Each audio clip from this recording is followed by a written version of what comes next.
Big boss హౌస్లో కొనసాగుతున్న తనుజాని దివ్య ప్రతిసారి కూడా ఏదో ఒక విధంగా ఛాన్స్ దొరికితే చాలు టార్గెట్ చేయడానికే చూస్తుంది.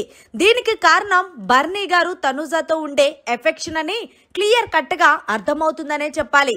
ఇక అసలు విషయానికి వస్తే లైవ్ లో ప్రస్తుతం బిగ్ బాస్ హౌస్ లో నుంచి ఎవరైతే ఈ వారం కెప్టెన్ గా అనర్హులని భావిస్తున్నారో వాళ్ళని మీరు పేర్లు చెప్పి తగిన కారణాలు చెప్పి తీసేయాలంటూ బిగ్ బాస్ తెలియజేశారు.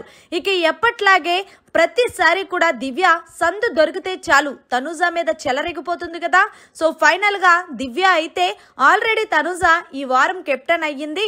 కెప్టెన్ అంటేనే ఇమ్యూనిటీ, నేను అందుకే తనుజాని కెప్టెన్సీ నుంచి తొలగిస్తున్నాను బిగ్ బాస్ అంటూ తనుజాపై దివ్య ఒపీనియన్ చెప్పగానే తనుజా చాలా అంటే చాలా ఫీల్ అయింది.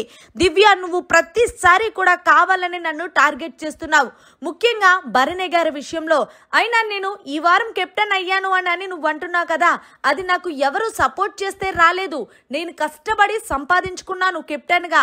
ఓకే, నేను ఒకదాన్ని ఏదో మొదటి వారం కెప్టెన్ అయ్యాను, రెండో వారం అవసరం లేదంటున్నా కదా. అలా అయితే డెమోన్ పవన్ ఎన్నిసార్లు కెప్టెన్ అయ్యాడు, అలాగైతే ఇమాన్యుయల్ ఎన్నిసార్లు కెప్టెన్ అయ్యాడు, మరి నీ దృష్టిలో అన్నిసార్లు కెప్టెన్ అయిన వాళ్ళకి మరి ఎందుకు నువ్వు వాళ్ళ కోసం స్టాండ్ తీసుకున్నావు అంటే అది నా ఇష్టం అంటూ దివ్య నచ్చినట్టు మాట్లాడింది. అయితే తనుజా కూడా ఎక్కడా ఊరుకునేది లేదు. ప్రతిసారి కూడా నువ్వు నన్ను పర్సనల్ గా టార్గెట్ చేయడం కాదు, నీకు దమ్ముంటే నాతో టాస్కులు ఆడి అప్పుడు చెప్పు అంటూ దివ్యపై రెచ్చిపోయింది తనుజా. ఇక తనుజా దివ్య ఇద్దరు కూడా కొట్టుకునేంత ప్రయత్నం చేశారనే చెప్పాలి. ఇక మొత్తానికి కావాలనే తనుజాని దివ్య టార్గెట్ చేస్తుందని క్లియర్ కట్ గా అర్థమవుతుంది.